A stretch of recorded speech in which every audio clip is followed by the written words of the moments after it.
right here. Okay. All right, thanks everyone for joining us for this, just right here in the middle, sir. Yeah, perfect. Thanks everyone for joining us for this gaggle. I'm gonna let the secretary give some opening remarks, and then we'll start with Rob for questions. Yeah, again, thanks for joining us on a pretty long trip, but I think we accomplished a lot. It was the last NATO defense ministerial for the Biden administration. And again, I think that was a really good engagement with a number of our allies. And following that, we had a G7 ministerial, and the first ever G7 ministerial, defense ministerial. And I think that was very, very productive as well. You went with us as we went into Kyiv following that. We were able to engage President Zelensky and his leadership on a number of important issues. We announced yet another presidential drawdown package. And then finally today, finished up with a visit to the Vatican. So again, I think it was a good trip overall. And I'll stop there and take your questions. Rob.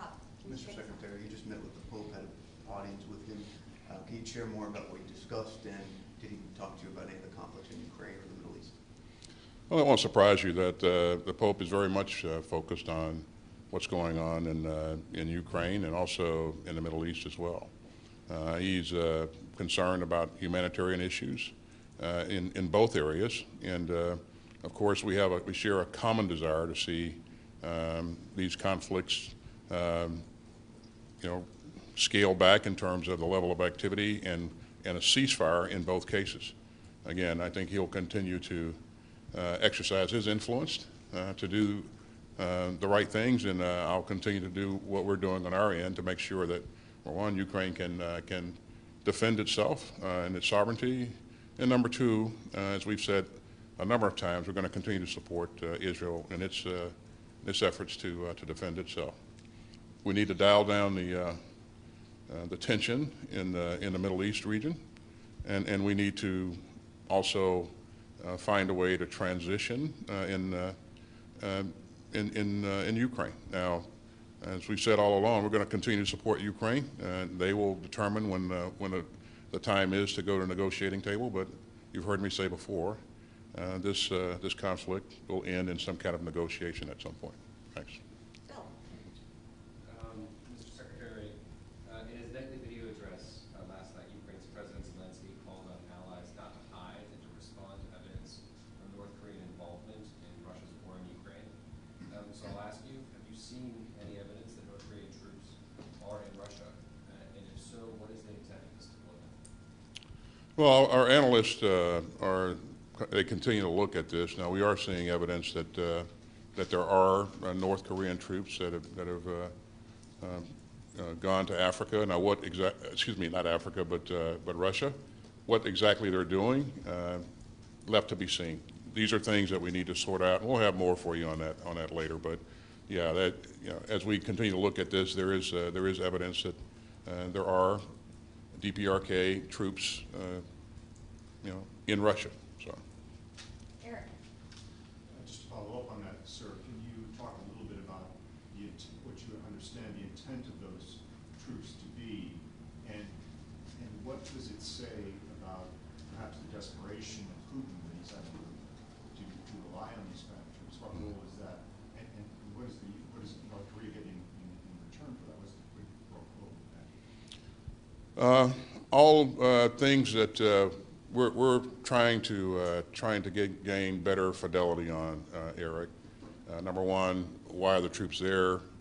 We'll continue to pull this thread and see what happens here. If they're co-belligerents, their intention is to participate in this war on Russia's behalf, that is a very, very serious issue, and it will have impacts not only in Europe. It will also impact things in the Indo-Pacific as well. We've seen South Korea, or the Republic of Korea, be very focused on this issue as well. So still a lot of answers, a lot of things to be answered, Eric, and our analysts will continue to work this, and we'll have more for you as we get more fidelity here. And what are the North Koreans about this?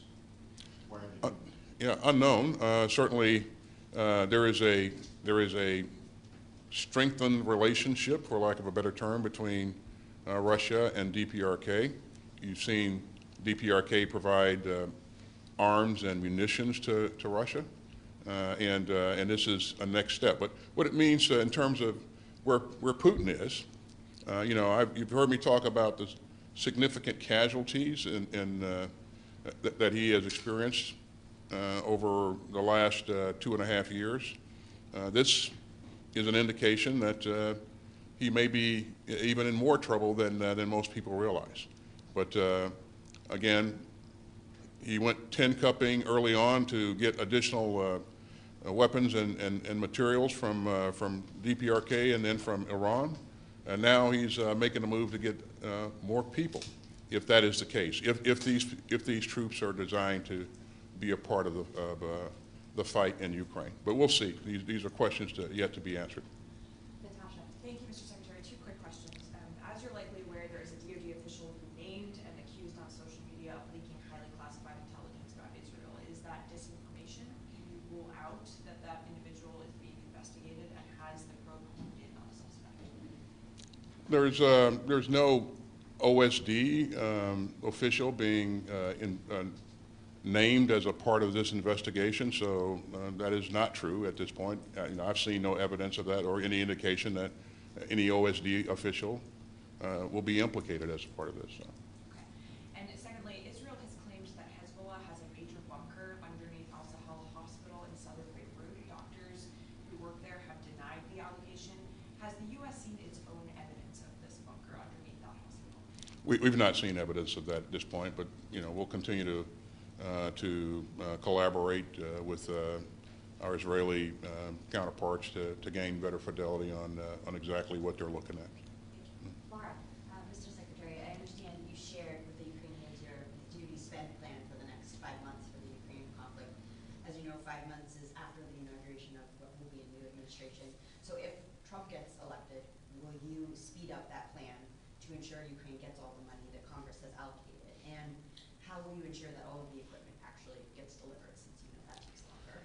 Well, as we commit the funds, Laura, everything won't be delivered immediately. So things that we're purchasing now, for example, may wind up showing up a couple of months later. And as we laid out the plan on what we're investing in with both